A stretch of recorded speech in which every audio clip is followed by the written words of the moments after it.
Forget everything they told you about power. The loudest man in the room isn't the most powerful. He's the most desperate. It's a lie designed to keep you obedient. A deception Machiavelli exposed 500 years ago. If you're tired of being the hard-working man who gets ignored while others are feared, then you must ask, what is the brutal architecture of control that makes reality itself bend to your will? Before we continue, subscribe now to keep these videos coming, because only your support makes more content like this possible. You have been fed a lie. You have been told that power is a gift, a birthright passed down through bloodlines, or bestowed upon the fortunate. You have been made to believe it is claimed by the loudest man in the room, the one with the booming voice and the grand gestures who commands attention through sheer volume. This is the great deception designed to keep you in your place, to keep you manageable, to keep you weak. Look around you. The truly powerful man is not the one who shouts. He is the one who does not need to. Power is not found. It is not inherited. It is built. It is forged. Centuries ago, Machiavelli understood this brutal arithmetic. He saw that true control is not a matter of chance, but of construction, a cold, deliberate architecture of the self. It is a machine assembled with brutal precision, piece by relentless piece, in the silent workshop of your own mind. It is a system, not a sentiment. While other men are chasing fleeting moments of influence, you will build an engine of permanent presence. This is not a philosophy for the hopeful. It is a blueprint for the determined. It is the science of becoming the cause, not the effect. You know the feeling, the exhaustion. You are tired of being ignored while lesser men, louder men, are feared. You are done watching others command the respect of the room while you are praised for your hard work, the consolation prize for the obedient. You grind yourself down to dust. You pour every ounce of energy into your tasks, and what is your reward? A polite nod, a pat on the back. You feel your life force draining away day by day, with no tangible influence, no real respect to show for it. You speak, and your words evaporate. Another man speaks, perhaps the same words, and they land like solid iron. Why? Because his presence has been built. Yours has been neglected. This is your awakening. The system you have been operating within is designed for your failure. It is time to abandon it. The core of your transformation begins now with this truth. Real, unshakable power stems from strategic precision and iron self-control. It has nothing to do with luck, nothing to do with charm, and little to do with the kind of hustle that only leaves you tired and overlooked. The power that bends the world to your will is forged in silence. It is cultivated in the moments when you choose not to react, not to speak, not to reveal. It is the product of 1,000 small victories over your own impulses. This is the journey you are now on, a journey to transform you from a reactive shadow, a man whose emotional state is a mirror of his circumstances, into a figure of absolute presence. You will learn to build an internal fortress so profound, so unshakable, that its gravity pulls others into your orbit. People will feel your control before you ever speak a word. You will cease to be a player in someone else's game and become the master of your own. Your silence will become more powerful than another man's speech. Your stillness will command more fear and respect than another man's frantic action. So the question must be asked. Look at your life. Look at the people who dictate the terms of your reality. How long will you let others shape the world you inhabit? How long will you let their whims, their opinions, and their agendas define the limits of your potential? How long will you wait for a permission that will never be granted? This is your moment to seize the reins. What follows is not mere advice. It is a curriculum of dominance. It is the path to make people, circumstances, and reality itself bend to your will. Not because you demanded it, but because your very being leaves them no other choice. This is the architecture of that dominance, built upon 11 foundational habits. Master them, and you will build a presence that requires no announcement. 1. Control your face. Your face is a billboard for your thoughts, a public declaration of your emotional state. Erase it. Train your features into a mask of placid neutrality. Let no flicker of anger, no flash of surprise, no hint of anxiety betray you. People search for tells, for cracks in the armor through which they can read and manipulate you. Give them nothing. When they look at you, they should see only a calm, unreadable surface. This is your first fortress. 2. Speak with surgical precision. The average man fills space with noise, believing that the volume of his words equals the weight of his ideas. You will do the opposite. Cut your sentences in half, then cut them in half again. Every word you speak must be a deliberate choice, each one landing with the finality of a gavel. When you do speak, people will lean in. They will listen because they know your words are rare and chosen with purpose. 3. Embrace silence. You have been taught that silence is weakness, an empty space to be filled. This is a lie. Silence is a weapon. It is a vacuum that others will rush to fill, revealing their intentions, their fears, their strategies. While they talk, you will listen. While they expose themselves, you will gather intelligence. Your silence will become more intimidating than any threat. It is the space where you build your control. 4. Think leverage, not labor. Stop working harder. Start positioning smarter. The weak man believes his reward is tied to his effort. He grinds, he sweats, he exhausts himself for praise. The powerful man understands that results are tied to leverage. He looks for the one point in a system where the smallest push creates the largest effect. Stop asking, how much work does this take? Start asking, where is the fulcrum? 5. Cultivate mystery. Let no one be certain of your next move. The predictable man is the controllable man. If people know your habits, your desires, your intentions, they can build a cage around you, obscure your motives, act contrary to expectation. Let them whisper, let them guess. Their uncertainty is your tactical advantage. You will move like a phantom while they are busy chasing your shadow. 6. Be rare. Your time, your attention, your very presence. These are your most valuable currencies. Do not devalue them by being constantly available. Make your appearances count. Let your presence be an event, not a given. The more scarce you are, the more your presence will be valued and the more weight it will carry when you do choose to grant it. 7. Build indispensability. Weave yourself into the fabric of your environment so completely that removing you would cause the entire structure to unravel. Become the keeper of a unique skill, the holder of critical knowledge, the one man who understands the machine. People do not attack what they cannot afford to lose. Become indispensable, and you become untouchable. 8. Master fear. Fear is not your enemy. It is your compass. It points to where the stakes are highest, where the potential for gain and loss is greatest. The weak man is paralyzed by fear. You will use it. You will let it sharpen your senses, fuel your strategic thinking, and guide your decisive action. Walk toward what you fear, and you walk toward power. 9. Observe the room. Before you enter any new space, pause. Before you speak a single word, watch. Who holds the real power beyond the titles? Who defers to whom? What are the unspoken alliances, the hidden tensions? The average man blunders in, focused on what he will say. You will enter with your senses fully engaged, reading the currents of the room before you even think of making a move. 10. Forge strategic alliances. Do not waste your energy on the loud, the popular, or the convenient. Power recognizes power. Identify the other quiet strategic players in the room, the ones who watch, who listen, who move with deliberation. Build your connections with them. These are not friendships. They are non-aggression pacts, compacts of mutual respect and tactical advantage.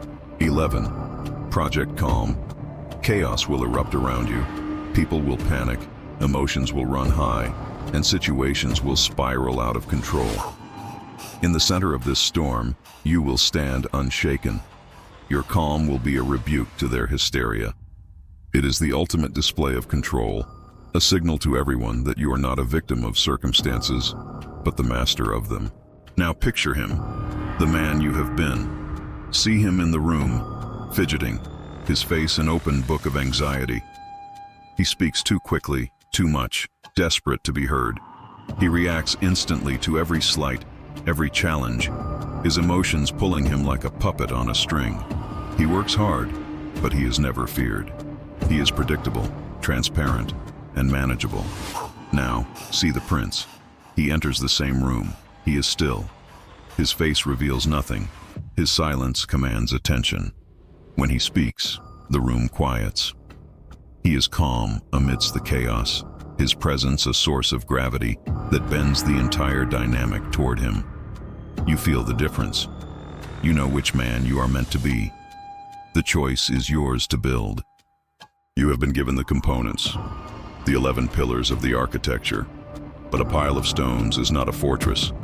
A collection of gears is not an engine.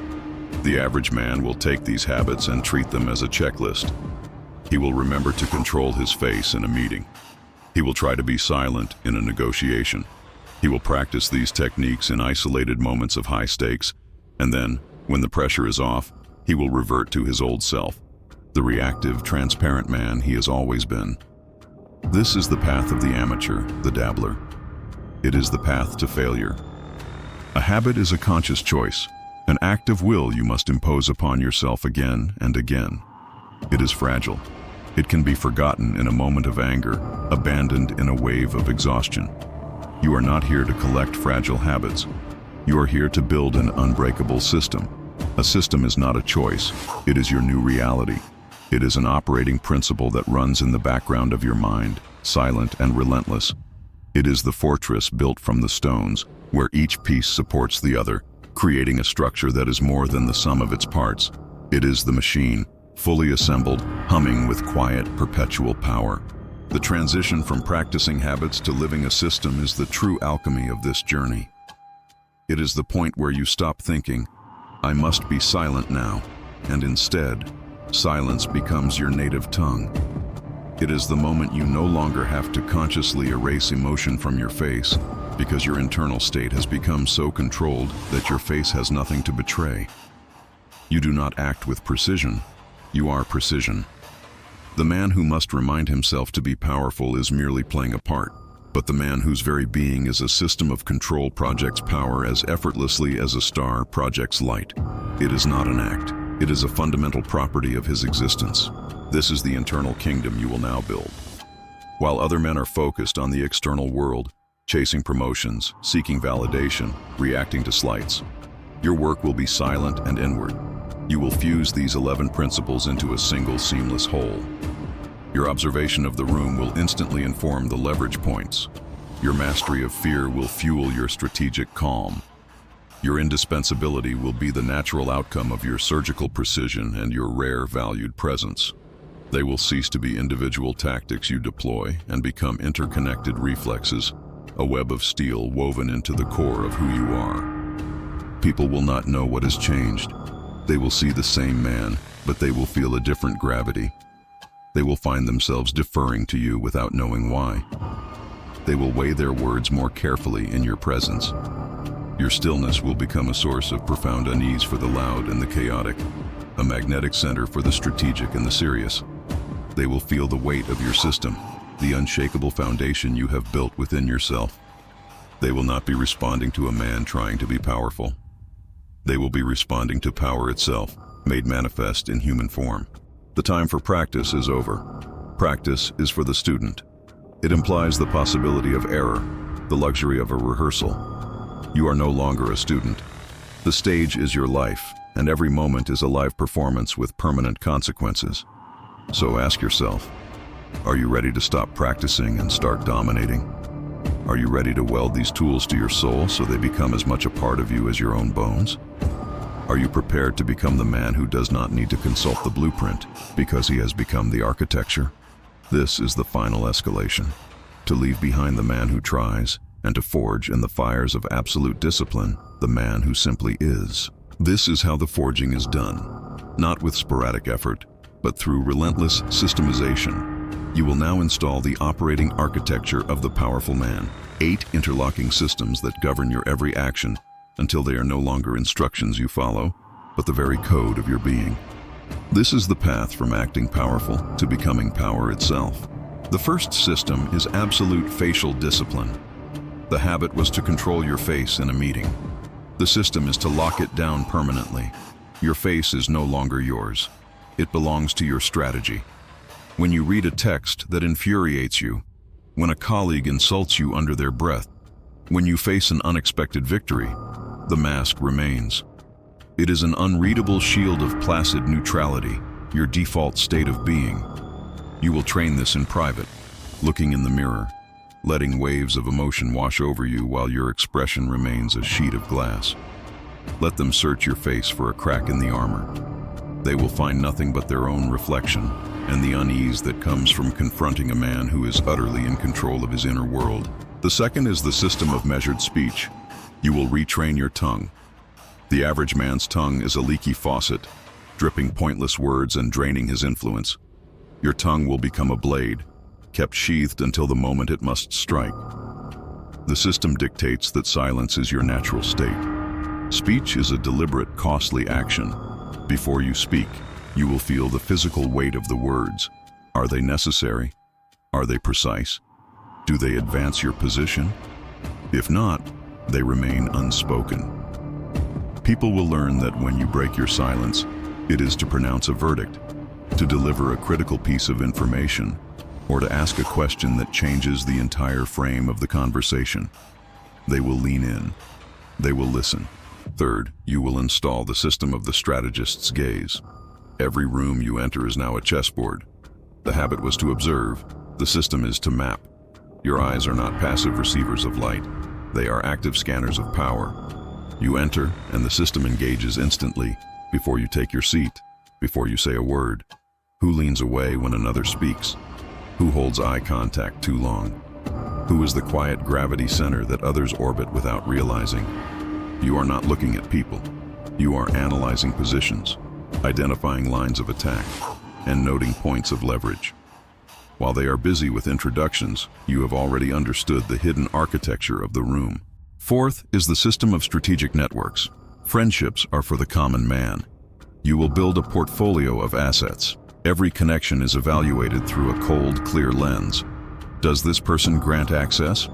Do they possess a unique skill? Do they amplify your reach? You will prune your network of emotional vampires and time-wasting acquaintances. You will invest your rare attention only in those who serve your ascent. These are not friendships. They are alliances, compacts built on mutual advantage. Power respects power, and your network will become a silent testament to the influence you command. Fifth, the system of the enigmatic core. You will cultivate a profound and unsettling mystery. Your motives will become a black box. You will act in ways that defy easy prediction. The average man is a simple equation. His desires are known, so his actions are predictable and therefore controllable. You will become a complex variable. They will never be certain of your next move. This vacuum of knowledge is a space you create, a void into which others will project their own fears and assumptions. Their uncertainty is your control. Sixth, the system of decisive presence. Your availability will now be governed by one rule: maximum impact. You will not attend a meeting out of obligation. You will not appear at a social event out of politeness. The system dictates you remain absent unless your presence is the fulcrum upon which the event turns. You will decline more than you accept. Your scarcity will make your presence an event. When you do choose to appear, it will be with purpose, and your every word and action will carry the immense weight of your deliberate choice to be there. Seventh, the system of essential value.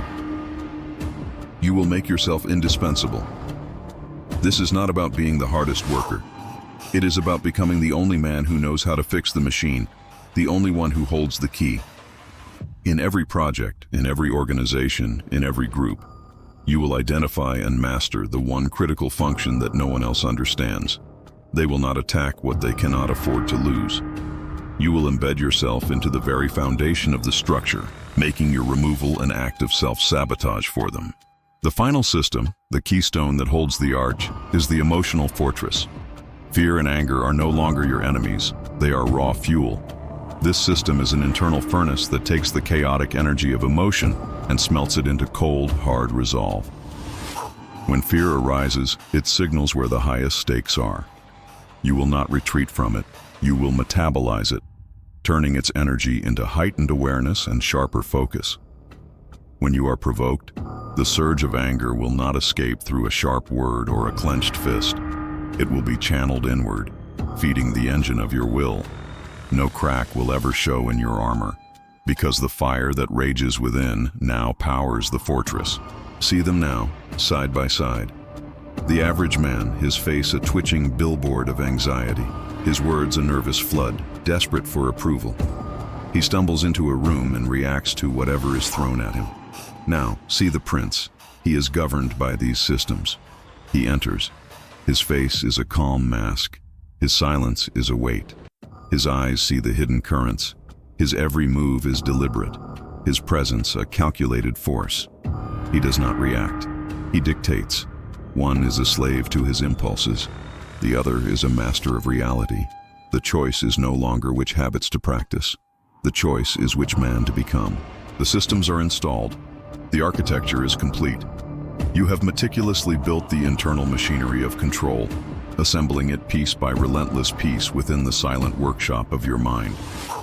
Many men would stop here, profoundly satisfied with the formidable engine they have constructed. They would admire its function, polish its gears, and deploy it as a tool in moments of conflict or opportunity. They will forever remain mechanics, men who operate a machine. You are here to transcend that role. You are here to become the machine itself. This is the final, breathtaking leap across the chasm that separates doing from being. It is the point where the blueprint is burned, where the manual is discarded, where the teacher falls silent. The habits were your crude tools. The systems were your sophisticated workshop. Now you must merge with your creation. Power is no longer something you wield. It is the very substance of your bones, the quiet, steady current in your blood. The man who must consciously remember to control his face is still performing. You will become the man whose face is a mask of placid neutrality, because his soul is forged from ice and steel, incapable of being marked by the fleeting heat of circumstance. The man who strategically chooses silence is still using a weapon. You will become the man whose silence is a fundamental state of being, a profound gravity that bends the frantic, noisy world toward his still center. This is the ultimate expression of the vision Machiavelli laid bare centuries ago. He did not write a simple guide on how to act like a prince. He dissected the essential, unshakable nature of a prince. The power he described was never a cloak to be worn for effect, but a new and formidable skin to be grown over the old, vulnerable one. This is that excruciating final process. It is the shedding of every last remnant of the man you once were, the ghost of his anxieties that whispers in moments of high stakes, the faint echo of his pathetic need for approval, the muscle memory of his deference to louder, emptier men. Every trace must be hunted down in the dark corners of your psyche and utterly annihilated. This is no longer an act of construction. It is an act of sovereign purification. Your very presence will precede you. People will feel the shift in the room before their eyes have a chance to register your arrival. It is like the sudden drop in atmospheric pressure before a storm, a change in the very quality of the air that makes the primal parts of their brain stand at attention. Your stillness will not be a pose you strike. It will be a fact of nature, an unnerving, absolute calm at the eye of the hurricane that is other people's emotional chaos. They will feel your authority not as a challenge, but as a conclusion. It will settle in their marrow, an undeniable truth that requires no evidence. They will weigh their words more carefully in your presence, not because they fear your rebuttal, but because your very being demands a higher standard of consequence. They will find themselves deferring to you, not from any logical calculation or assessment of your title, but from a deep, primal instinct that recognizes a superior and more ordered force in the universe. This cannot be taught. There is no final system to install, no 12th habit to practice. This pinnacle is not reached by learning more. It is reached by becoming more. It is the moment of apotheosis, where you stop performing control and simply are control. It is a state you must seize through a singular, monumental act of will. It is the irrevocable decision to live every second of your remaining existence as the walking, breathing embodiment of the power you have so painstakingly built. You will no longer need to consult the architecture in moments of pressure, because you have become the fortress. The stones, the mortar, the ramparts, and the king within are all one and the same. Look inward now. deeper than you ever have before. Feel the silent, humming integration of the systems you have wired into your soul. Feel the unshakable strength of the foundation you have laid. Is it enough to be the master of this perfect machine? To be the ghost in its shell? Or does a fire now burn within you for the final fusion? Are you ready to become power itself, made manifest in human form? Are you prepared to become the man whose simple existence is a final, irrefutable declaration of dominance? This hunger for ultimate mastery, for this final state of being, should be the only thing you feel. It is the call to transcend the limits of the man you were born as. Stand ready. The final transformation is not a lesson to be learned. It is a throne to be claimed. This is how you claim it. Not with a declaration, but with a final, searing transformation. 6 definitive acts will etch this power into the very fabric of your being, transmuting you from the man who wields control into control itself. First, you will not practice silence. You will become it. Let it sink past your skin, past your flesh, and root itself in your soul. This is a stillness so profound that it becomes an active presence. When you are quiet, it will not be an absence of words, but a palpable force that unnerves the frantic and draws the serious closer. Other men will feel the need to fill the void you create, their nervous chatter a confession of their weakness. Your silence will be a judgment, a mirror in which they see their own lack of composure. It will unnerve them without a single word, a testament to the iron kingdom you have built within. Second, your timing will become perfect because it will cease to be a conscious calculation. The systems you have installed will run silently, processing the variables of every situation within human speed. You will simply feel the precise moment to move, to speak, to act. It will be an instinct, a predator's sense of when the prey is most vulnerable, when the system is at its tipping point. While lesser men act on impulse, driven by fleeting emotions, you will remain still, a coiled spring of potential energy, waiting for that single perfect moment where the smallest action creates the largest cascade of effect. You will never move out of impatience, only for maximum, devastating impact. Third, you will command space. An average man enters a room and seeks a place to fit in. You will enter, and the room will reconfigure itself around you. This is not about puffing out your chest. It is in the deliberate, unhurried way you walk, the unwavering line of your posture, the way your gaze sweeps the area, not with nervousness, but with assessment and ownership. You will take your seat as if it were a throne, and the space around you will become your territory. People will unconsciously give you more room, their bodies recognizing a sovereign presence. Without speaking, you will have announced that you are not a guest in their reality. They are now a participant in yours. Fourth, you will build a gravitational pull. Your mystery, your control, your enigmatic core, these qualities will warp the social fabric around you. People will be drawn to you, not because you are charming, but because you are a puzzle they cannot solve, a force they cannot classify. They will orbit you, seeking clues, trying to earn a reaction, looking for a flicker of approval in your impassive gaze. Their need for your validation will become your invisible leash upon them. You will become a magnetic center, pulling others into your frame, making them adjust to your rhythm and compete for your scarce attention. Fifth, you will achieve the complete elimination of reaction. This is the final firewall. Let them praise you, insult you, challenge you, or betray you. The surface remains a sheet of ice. The emotional fortress you built is no longer just a defense, it is your nature. You will observe their provocations with the detached curiosity of a scientist observing a chemical reaction. They will throw their best emotional weapons at you, expecting a flinch, a denial, an angry retort. They will get nothing. You will become a black wall that absorbs all energy and reflects none. Their powerlessness to affect you will be the ultimate proof of your complete control over them.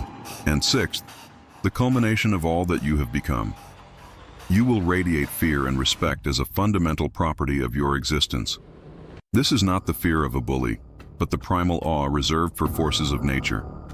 It is the fear of the unknown, the respect for absolute self-mastery. Your very essence will dictate how others respond to you. Now, picture it. See the man you were, placed under real pressure. His face crumbles, his voice cracks. He desperately tries to explain himself, his every move a testament to his panic. Now, see yourself. A crisis erupts, and you are a stone in the river of chaos. Your stillness alone quiets the room. Your calm gaze falls upon the most hysterical man, and he falters, his panic withering under the weight of your control. You compel obedience with a glance. This is the prince. This is the fortress. This is the warrior you are forging. There is no other path. There is only the will to become. The will has been enacted. The forging is complete.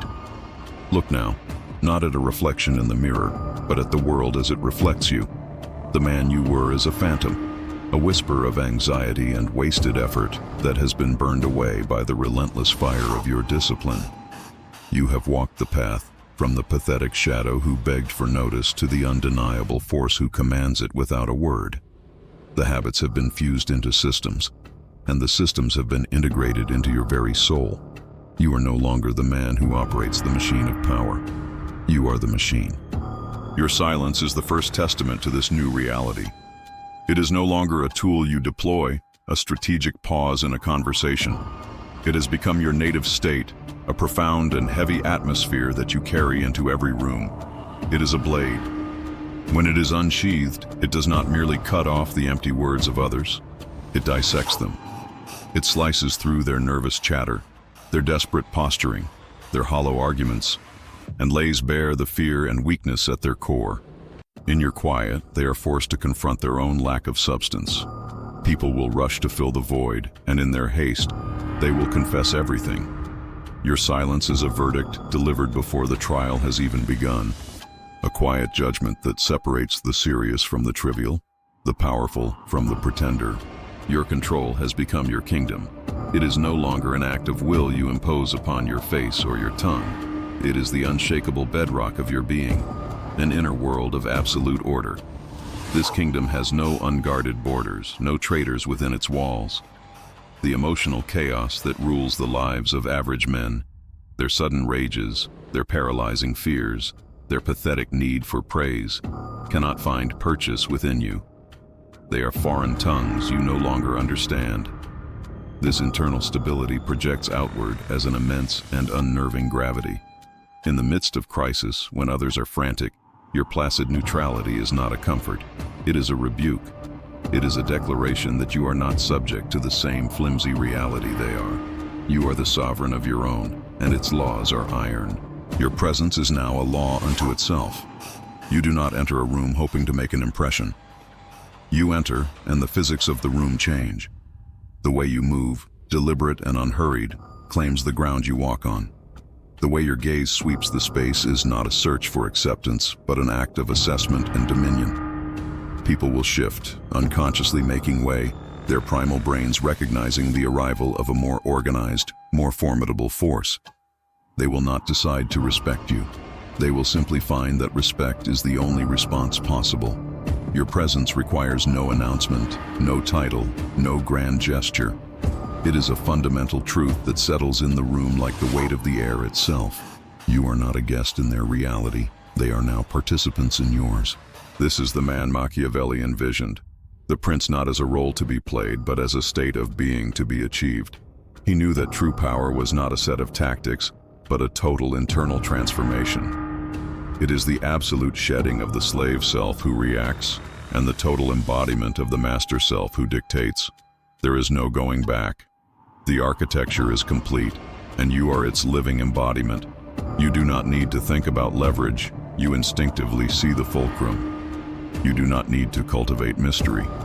Your very nature is an enigma they will never solve. You do not need to project calm. You are the calm at the eye of the storm. Now, understand the finality of this. You do not move with purpose. Your movement is purpose. You do not speak with authority. Your word is authority. You do not act with control. Your action is control. Every breath you take, every moment of stillness, every calculated glance is a manifestation of the power you have become. You move, and the world reshapes itself to your path. You speak, and reality quiets to listen. You are, and that is enough. It is everything.